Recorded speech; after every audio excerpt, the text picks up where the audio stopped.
I don't want you to be discouraged. I don't want you to get demoralized, but man, it's hard not to get down when you know that there are people in jail from January 6th, and the guy that the authorities said ran over a Republican 18-year-old is free. This guy, this is such an important story, and the media will not touch this with a 10-foot pole. When a guy plows his car into a crowd in Charlottesville, Virginia, killing an innocent young woman, well, since she was a progressive, do you know that's what caused Joe Biden to run for president? He said that. The hate in Charlottesville, the guys with the tiki torches, that caused him to run for, he said right then, I'm going to save America. That was Monday. Then Tuesday, he said, I'm going to cure cancer. Because that's how Uncle Joe, Grandpa Joe rolls. So fast forward to how bad things are now. 41-year-old Shannon Brandt was arrested in the early morning hours Sunday after he told the state first responders radio that, quote, he struck the pedestrian because the pedestrian was threatening him. There's a kid on the street. This guy's in his car. He stated that the pedestrian called some people and he was afraid they were coming to get him. He was calling his mom. But Brandt admitted to state radio that he hit the pedestrian and that the pedestrian was part of a Republican extremist group. North Dakota Highway Patrol reported that there was a street dance. That's where the kid was coming home from. The 18-year-old was rushed to a local hospital, but could not be saved. Ellingson's parents told police they knew Brandt, but they didn't think their son did. Ellingson's mother described how she was on her way to pick up her son when he called her and said that he or they were chasing him. Brandt admitted to consuming alcohol prior to the incident. Well, he's out. He's free. He was released on bail. $50,000 bail he posted, and county jail records now say he's home, maybe listening to the Mike Gallagher show. People in January 6th aren't listening to the radio, who are in jail in D.C. and the federal detention, awaiting pre-trial detention, solitary confinement. I'm not defending those people on January 6th. I'm not defending violence. I'm never excusing violence. But how many years are people who were at the Capitol on January 6th supposed to be in jail? How long before they get a trial? How long before they get due process? Wow, the guy that the police say ran over the 18-year-old Republican, allegedly, he sure got a nice, speedy process, didn't he? He's home, making himself an omelet. Again, I hate to discourage you, but it's hard not to get discouraged. Peter's in Atlanta, Georgia. Peter, you're on the Mike Gallagher show. Hello. Hello. Hi. Can you hear me? I sure can. Can you hear me? Yeah.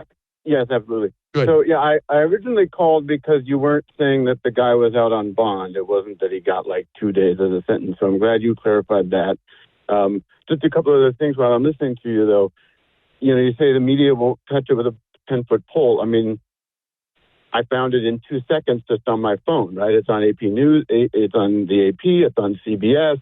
What's on CBS? The story about the kid in North Dakota? Yeah. Oh, yeah. You're full of it. This is not being covered by the mainstream media. Peter, do me a favor. I'm looking at my. You sound like a rational. I am looking at my phone. You sound like You sound like a rational guy. I'm sure you're real rational. Obviously, you're a lefty, you're a progressive or Democrat, and you're. Mike, I don't know why you need to do ad hominem attacks. It's not. I'm not attacking you. I'm describing you, and I want you to be reasonable with me for a minute. Stop yelling at me. I'm not going to yell at you. Stop yelling. I'm paid to watch the mainstream media, and you're lying when you say this is a big story in the mainstream media, or you're just ignorant. You don't know. Because you found it on your phone doesn't mean anything. Now, let me finish my point. I'm going to give you all the time in the world. I promise you. You're going to get all the time you want, Peter, in Atlanta. All right, so listen to me for just a moment. Okay. Do you think it's normal that the people who were involved in the riots on January 6th, over 2.5 years ago, are still rotting in jail when a guy who the police say ran over a kid for being a Republican is free as a bird? Does that seem rational to you, Peter? Here's what I think. I think that $50,000 bond for this guy in North Dakota was probably way too low. And if I'd been the judge, I would have set it way higher. Gotcha. I also don't. The other thing I guess I would say is that, yes, the January 6th riots were 2.5 years ago, but the DOJ took a long time to bring those, or a significant amount of time, right, to bring those cases to charge. So I don't know. Why? Why did they take a long time, Peter? Aren't we all due the right to aren't we all given the right to a speedy trial, Peter? No. Yes, and I don't know that this guy in North Dakota or anyone in Forget North Dakota. Let's talk January 6th. Let's stay there. Stay there for a minute. 2.5 years. These people are in. Prager interviewed a guy 2 weeks ago. He's been in solitary confinement. He's not allowed even access, allegedly, to an attorney. How long are they supposed to rot there? Don't you find that troubling, Peter? Yeah, if that's true, I find it very troubling. Good. I think that, but in the main, when I said it took a long time, what I was saying was, from my following of this story, it's taken the DOJ a long time to investigate and charge. So until you're charged, you're not implicated. Well, that's the problem, and that's the shrewdness of what they've done. They're holding many of these people. Wait a minute, they're holding these people in pre-trial detention. 2.5 years. And Peter, I'm glad I'm glad we can find some. Wait a minute, let me finish. Stop interrupting me. I won't interrupt you. We found some common ground. It's insane that those people are still in jail awaiting a trial, and they're doing so because, Peter, and this will really fire you up, they're political prisoners. They're political prisoners. Yeah. Well, I'm not going to engage with you on that because I've called you enough times that you know that you and I would wildly disagree about that. Well, but you're not going to engage? Oh, so you're just not going to engage me over the fact that people who involved, what did they do 2.5 years ago how long should they be locked up, Peter? How long should they be in jail? What, pre-trial or post-conviction? I'm asking you, how long should the people that were in the Capitol involved in admittedly awful behavior on January 6th, how long do you think they should be in jail? For convictions or pre-trial? You're trying to parse this because you realize you don't have an answer. And the answer is real simple. They're there in jail because they're political prisoners. You know, people are pre-trial, say, just on your run-of-the-mill family or felony murder, say they are $250,000 bond or whatever. People sit in jail for a year or so. By the way, I got 10 text messages in the 2 minutes you and I have been on the phone. Mike, I've went to the ABC, CBS, NBC news pages. There's nothing about the kid in North Dakota, nothing on CNN. There's nothing. I mean, the bottom line is it hasn't been covered extensively, and you know it. You're a partisan, and you have a right to have an opinion, as wrong as it may be, and I'm glad you're listening to the show, as you do often. Good for you. Maybe you'll learn something, because what you should learn is this hypocrisy is about to get upended on November the 8th, and you're going to be crying in your soup the morning of November the 9th. You're going to be dealing with a huge defeat for your beloved Democrat Party, and I cannot wait till that day comes, because man, oh man, the insanity you represent, the lawlessness, the double standard, the hypocrisy that your party lifts up is beyond shocking anymore. We're beyond being stunned. Here's a news package, since you want to make sure that it's okay for this guy to post bail after running over a Republican. I wonder how long the guy that ran over the girl in Charlottesville was in jail. Hey, Derek, why don't you look that up?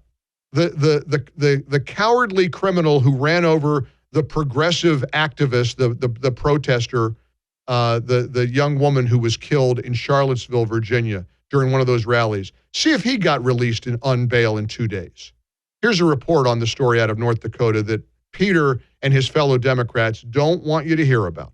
So the Biden administration has just declared that anyone who opposes the Biden administration is an enemy of the country and likely a violent extremist. Well, a man in North Dakota just murdered a teenager, apparently believing the teenager was one of those extremists he'd heard about from Joe Biden. Fox's Trace Gallagher has this amazing story for us tonight. Hey, Trace. Hey, Tucker, the evidence shows on Sunday 41-year-old Shannon Brandt was legally drunk when he got into his car and intentionally used his vehicle to strike 18-year-old Kayler Ellingson. He then fled the scene, leaving the 18-year-old to die. So what prompted the attack? Well, for now, all we have is the affidavit. That is a statement written up by a police officer on scene, which says that Brandt, quote, struck the pedestrian because the pedestrian was threatening him. Police say the alleged killer went on to say, quoting, that he hit the pedestrian and that the pedestrian was part of a Republican extremist group. The suspect was then charged with vehicular homicide and was in jail less than 48 hours before being freed on $50,000 bail. Now, it goes without saying in this country, you cannot kill someone because they belong to a certain group. But in this case, there is zero evidence the 18-year-old victim belonged to any group, much less an extremist one. But there is a growing pattern that you no longer need evidence to paint certain people as threatening. Watch. Too much of what's happening in our country today is not normal. Donald Trump and the MAGA Republicans represent an extremism that threatens the very foundations of our republic. And you may recall the president did not exactly support that statement with ample evidence. Here's Lisa in Illinois wants to react to Peter in Atlanta. Hey, Peter. Hey, Lisa, how are you? Good. How are you? Good, good. Hey, I just wanted to say that Peter thinks it's okay for the people being detained for January 6th to stay inside for a long period of time. Of course he does. But with the new Safety Act coming up, there's going to be a speedy trial demand, and anybody who's arrested has to go to trial within 90 days, here in Illinois, that is. Well, the Safety Act, the acronym for Safety, Accountability, Fairness, and Equity, has got people all throughout your state fired up, as they should. Another reason that Peter and the Democrats are running scared. Cashless bail laws that are plaguing cities and states run by Democrats. Stick around. I'm going to give you the update on that because Illinois is looking to become the first state in America to abolish cash bail. And what that could mean to the residents, the law-abiding citizens of Illinois, it's like the purge. I'm telling you, it is Mad Max. And the reason for the hysterics of the Democrats right now is they know what's coming. Incidentally, the guy that killed that young woman in Charlottesville got life in prison.